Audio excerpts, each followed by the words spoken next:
सामान्य साथियों, सत्संग की आज की इस मैं कहूँ प्रेरणादायक प्रसंगावली में हम सत्संग पे ही चर्चा करेंगे।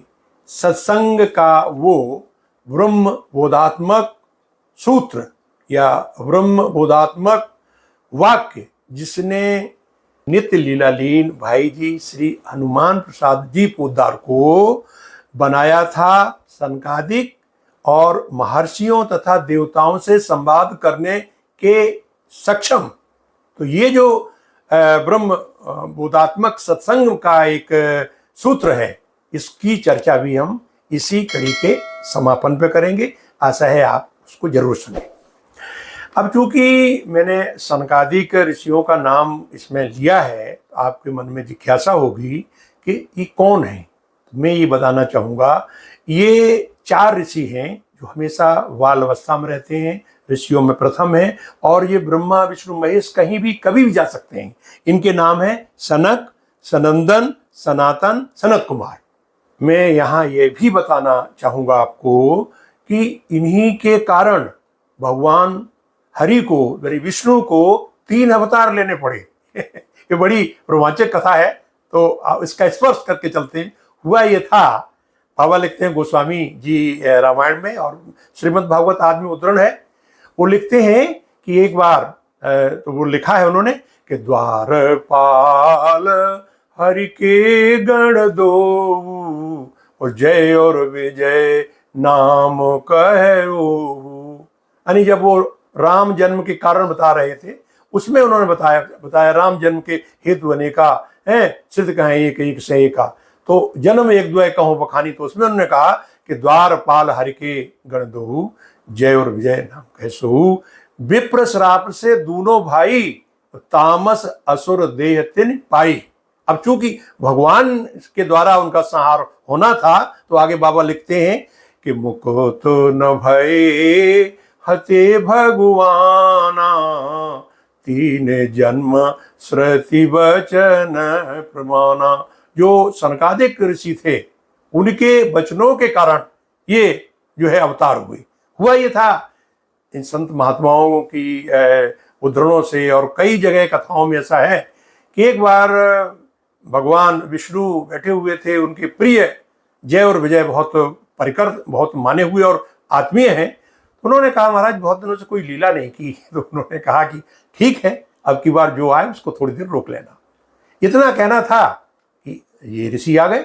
सनकादिक ऋषियों तो कभी कोई रोकता नहीं है, लेकिन चूंकि अब वो भगवान का ही संकेत था तो उन्होंने रोक लिया। थोड़ी देर बाद उन्होंने कहा कि भाई हमें मिलना है। उन्होंने कहा रुक जाओ।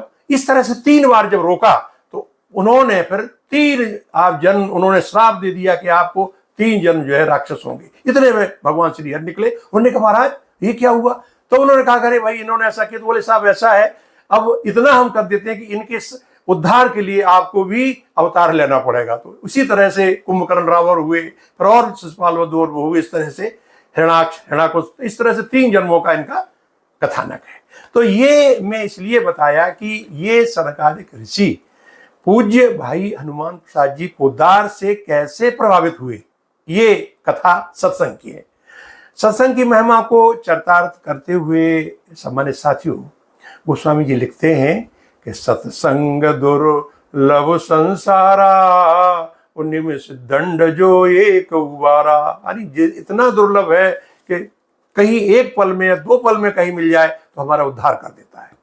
और मैं यहाँ चूंकि प्रसंगानुकूल यह भी बताना चाहूँगा कि मैंने आप सबकी सेवा में ये ज्ञान सत्संग सरिता के इस क्रम में पहला पुष्प आप सबके श्री चरणों में वही प्रस्तुत किया था, जिसमें था कि सत्संग की महिमा से गौरी पुत्र गणेश कैसे बने देवताओं के प्रथम पूज्य। आप उसको देख सकते हैं, सत्संग की महिमा से ये किया था। तो इसी तरह सत्संग की महिमा का आज हम उदाहरण देते हुए बताते हैं कि भाई जी पोद्दार जी को किस तरह से उनको इस सत्संग के जो ब्रह्म बोधात्मक सूत्र था, उसने कैसे सनकादिक ऋषि और मुनि, वहाँ के देवर्षि और ऊपर से संवाद करने का कितना उनको सहयोग बना दिया कि वो जो है आध्यात्मिक जाकर के वहाँ देव मंडल के सदस्य बन गए और वो सीधे उनकी बात होती थी।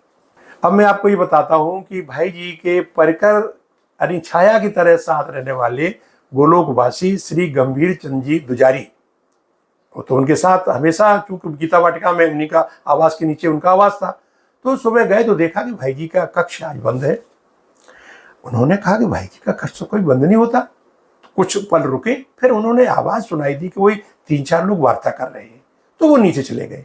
करीब आधा घंटे बाद फिर लौट के आए, तो भाई जी का कक्ष खुला हुआ था और भाई जी बड़े ध्यानस्थ अवस्था में बैठे थे, भाव विभोर हुए। तो प्रणाम करके उन्होंने कहा, महाराज जी आपका कक्ष बंद था, कोई आए थे? तो उसी भावावेश में वो कह बैठे कि वो सनकादिक ऋषि आए थे। लेकिन थोड़ी देर में जब वो प्राकृत हुए तो उन्होंने कहा कि भाई ऐसा है, ये प्रसंग किसी को अभी मत बताना। तो उन्होंने कहा क्या? फिर उन्होंने जिज्ञासा हुई कि महाराज ये कैसे आपके पास आना इनका शुरू हुआ?